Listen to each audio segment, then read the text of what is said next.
আসলে এই মসজিদটা যে কত ব্যয়বহুল এবং কতটা নান্দনিক সৌন্দর্য, এটা দেখে বা এর বর্ণনা করে বোঝানো সম্ভব না।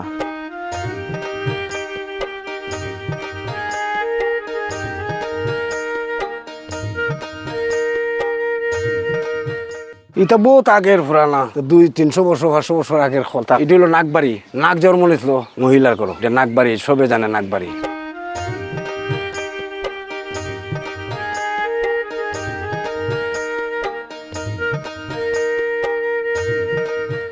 এখান থেকে গেটুপুত্র গানের কমলার যে উৎপত্তি হুমায়ুন আহমেদের এখান থেকে হয়েছিল। যাত্রা গানের পরে আবার তারা স্কুল হইতো, পালা গান, যাত্রা গান, এরপরে এগুলা হওয়ার পরে এবার নাটক হইতো, এরপরে স্কুলও হইতো, এখানে পড়াশোনা হইতো।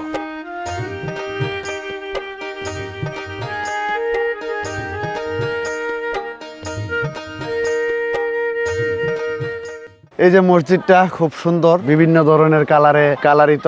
এই মসজিদটি দেখে আমি অভিভূত হলাম এবং আমার ঠিক পেছনেই যে গেটটি রয়েছে, এই গেটের ভিতরেই সেই রাজবাড়ি। বানিয়াচং বড় বাজার মানে হবিগঞ্জ জেলা। আলী রাজা আসলো বর্তমান বর্তমানে আহমদ রাজা আছে। 2 নং রাজবাড়ি জামে মসজিদ।